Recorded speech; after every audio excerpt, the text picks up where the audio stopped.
Hello there. We're already 6 weeks deep into 2026, but there are still a few items I need to check off the list from 2025. Namely, the books, movies, and TV shows I saw and read in 2025. Stay until the end of the video to find out which Oscar snub is my top movie of 2025. Also, a little disclaimer first. These are all things which were new to me in 2025. They weren't necessarily released in 2025. So let's dive right in, shall we? Let's start this off with the TV shows, or rather streaming shows, since regular TV hasn't been a part of my life for over 15 years now. First, numbers. I watched 42 shows or seasons of shows in 2025. 3 of these shows were started in late 2024, which is Star Wars Skeleton Crew, Tracker, and Dr. Odyssey. One even was a relic from 2023, which is the Bosch Legacy Season 2. And 2 shows were rewatches. The first 2 seasons of Star Trek Strange New Worlds, because Season 3 came out in 2025, and the whole 7-season run of Elementary, which I hadn't finished when it came out originally. So these are the top 5 TV shows for me in 2025. Number 5 is a comedy show, Shrinking Season 1 and 2. It's Bill Lawrence's next show after the smash hit Ted Lasso, and it has Harrison Ford being his trademark curmudgeon on a TV show. And it's fun, really funny. Jason Segel as the main character is pretty great, but what makes the show shine is the supporting cast around him, including Harrison Ford. His daughter, his friends, all the people around him make this show great. It's a completely different setting than Ted Lasso or Lawrence's first really big hit 20 years ago, Scrubs, but it has the same charm, the same good vibes, the same warmth, the same humanity to it, even though sometimes it tackles a few darker subjects and peeks into a few darker corners of the human condition. Season 3 is now kicking off and started just now, a few days ago, and I'm really looking forward to watching that. Spot number 4 is Bosch Legacy Seasons 2 and 3. Harry Bosch is my spirit animal. I love the original Bosch show, and Legacy is continuing that trend very, very easily. I also, in general, love mystery and crime shows and can run through whole shows in a couple of weeks. I did that last year with Elementary, and I did that with countless others over the years. Harry Bosch being sort of an analog detective, especially nowadays, and also being a huge jazz fan is just right up my alley. For unknown reasons, it took me nearly 2 years to finish season 2, but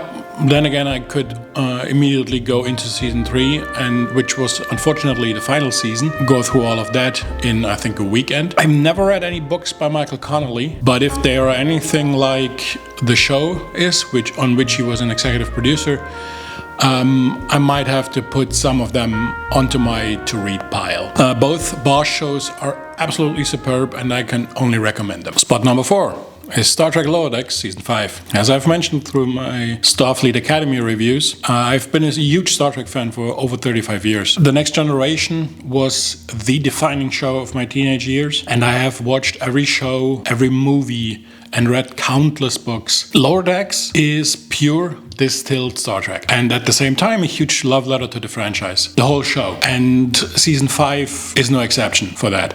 We're getting near the top of the list. Number 2. Slow Horses, Season 5. Bosch and other mystery and crime dramas are my jam. So is a good spy thriller. Slow Horses, and especially Gary Oldman's Jackson Lamb, is the jammiest of my jam that there is. Jackson Lamb is just an utterly disgusting human being. The sheer glee and joy you can see on the screen from Gary Oldman portraying that character is just amazing. Roddy Ho is sort of the main focus of this season and is a despicable human being. No redeeming qualities, even though this season he is the target for the bad guys. I can only recommend this show from start to finish. Which brings us to number 1, Andor.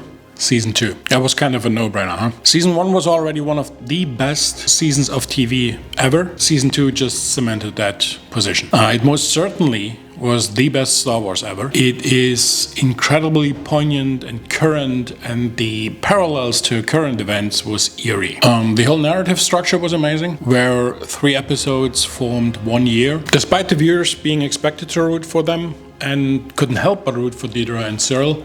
They made the Empire just that much more evil. The whole arc about the Gorman massacre was absolutely incredible. The acting involved from everyone involved, the setup, everything. Production design was just utterly amazing, especially since they mostly went with real sets and practical effects in favor of the volume. I could probably go on for another hour about season 2 alone and the whole show. So let me just reiterate, Andor is bar none the best Star Wars that ever existed. And very, very easily my top show of 2025. There were a few others that were good to great and could have made it onto my top 5, which are High Potential, Skeleton Crew, The Jackal, The Mighty Nine, just to name a few. 2026 is already off to a fantastic start with Star Trek Starfleet Academy and Marvel's Wonder Man. So I can't wait for what the rest of the year brings in terms of TV shows and how this list will look at the end of the year or a year from now. Next category, books. I aim to read as many books as I can in any given year, but ever since social media and streaming platforms rose in the past 15 years, that number has gotten lower and lower. Okay, numbers first. I already finished 21 books in 2025. 2 more books I didn't finish, one of which I gave back to the person I lent it from, and the second one was just bad. 4 of the books, 4 of the 21 were rereads. 1 was a Star Trek novel, and 3 were Battletech novels. And 1 of the 21 books was a non-fiction book.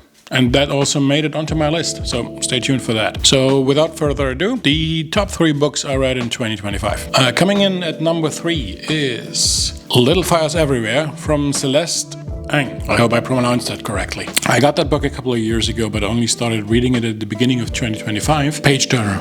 Absolutely loved it. That whole family drama, that whole family saga was fascinating to read. And later I heard that it's also a TV show produced by Reese Witherspoon. The book is set in Shaker Heights, Ohio.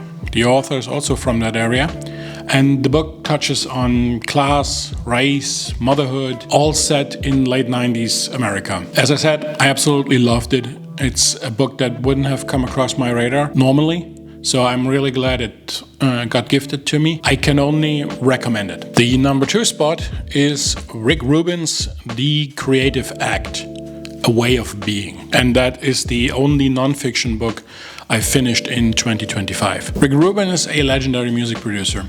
He has worked with countless artists over his life, among them Johnny Cash, Eminem, Adele, Lady Gaga, Beastie Boys, Slipknot, System of a Down, and the Red Hot Chili Peppers, just to name a few. And although Rubin is mainly a music producer, his advice and insights cover all sorts of creativity and all sorts of creative pursuits. This is a book you can read more than once, and you will always find something that will speak to you, that will help you in whatever creative passion you pursue. If you are a creative in any way, shape, or form, this book is for you. And the number 1 book I read in 2025 is Babel from R.F. Kuang. It's a fantasy novel set in the 1830s in England, where an orphan boy from China gets sent to a magic school in England. The main magic system involves silver bars and language, but it only plays a secondary role to the rest of the book. The main theme of the book is British imperialism and expansionism and its role in the world. And the main topic of the book are actually the Opium Wars, which are beginning around that time in our world. Spoilers. Faculty at Oxford Magic School is actively trying to start the Opium Wars with China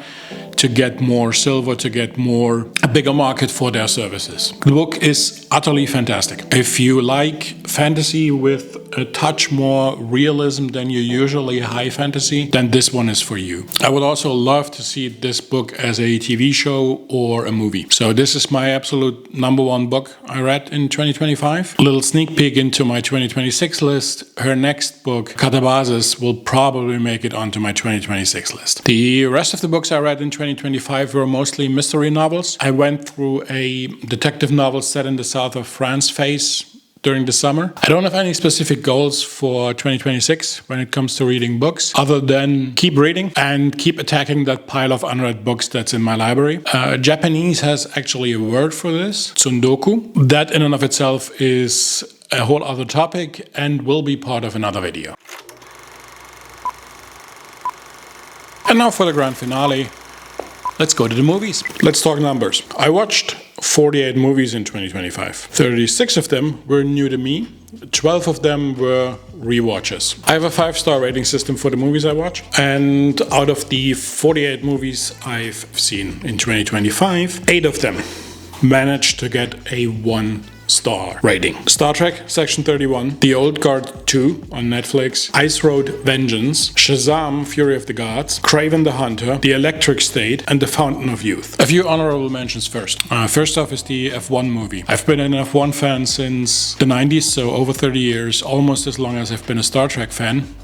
See the TV show section for that. So naturally I would watch this movie, and it was good. It was really good. It was fun, it was engaging, it had great racing action. The production value was pretty good. The second honorable mention is Das Leben der Anderen, The Lives of Others, which is a movie from 2009, but I only now managed to actually watch it. It is set in East Germany in the 70s and 80s, and I am from East Germany. The glimpse into that era, into that life was something else. So now to what you all have been waiting for, my top 3 movies of 2025. Coming in at number 3 are actually 2 movies.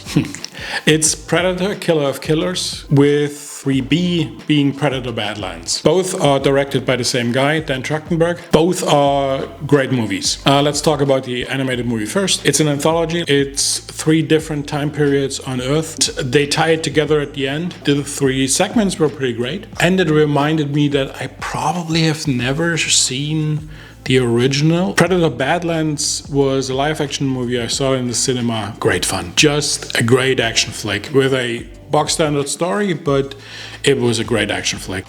Number 2, One Battle After Another. Paul Thomas Anderson is just a great director who has made great movies in his career, and this one is near the top. It scored, I believe, 13 Oscar nominations for this year's Oscars. And it's just absolutely fantastic. Leo is his usual absolute manic self. Benicio del Toro and Sean Penn are revelatory in their roles. Tiana Taylor as the funnily named Perfidia Beverly Hills, although not in all of the movie, is absolutely fantastic. Jason Finity in her first big movie role, and she certainly can hold her own opposite Leo DiCaprio. From start to finish, the movie was fantastic. The performances were great. Cinematography was absolutely fantastic. It deserved all the Oscar nominations it got. Which brings us to our undisputed number 1. It is The Meg 2. It's Jason Statham at his Jason Stathamiest. And that makes it an absolute no-brainer for a number 1 for me. This is just 2 hours of fun. Jason Statham, a jet ski, harpooning a megalodon. Do I actually need to say any more? Okay, I will say a bit more. So Patton Oswalt once said about Jason Statham, and I need to read this: Jason Statham has never been in a great movie. He's also never been in a boring one. Statham's IMDb profile collectively is a promise to you, the wary filmgoer. It's a promise that says, I promise you that you will not for 1 second be bored during one of my movies. You won't learn shit about the human condition or feel a collective connection with the brotherhood of man. But if you give me $10, I will fuck an explosion with a Slayer song playing. Now, sadly, that movie was missing a Slayer song, but this movie was, in essence, the above quote. Did I learn anything about the human condition? No. Did I feel a connection with the brotherhood of man? Nope. But I sure as hell wasn't bored. This movie should have won all the Oscars. And all of that makes it the top movie I saw in 2025. So, hit the comment section below to tell me what is your favorite Jason Statham movie. And that's it for my top TV shows, books and movies in 2025. I also wanted to do games But since I pretty much only played Star Trek Fleet Command in 2025, a list seemed unnecessary. 2026 has already started off strong with R.F. Kuang's Catabasis, Marvel's TV show Wonder Man, and Ryan Coogler's movie Sinners. All three of which are probably gonna make it onto my 2026 list. Stay subscribed for the 2026 list at the end of this year and for plenty more content in between. Until then, I'll see you in the next one.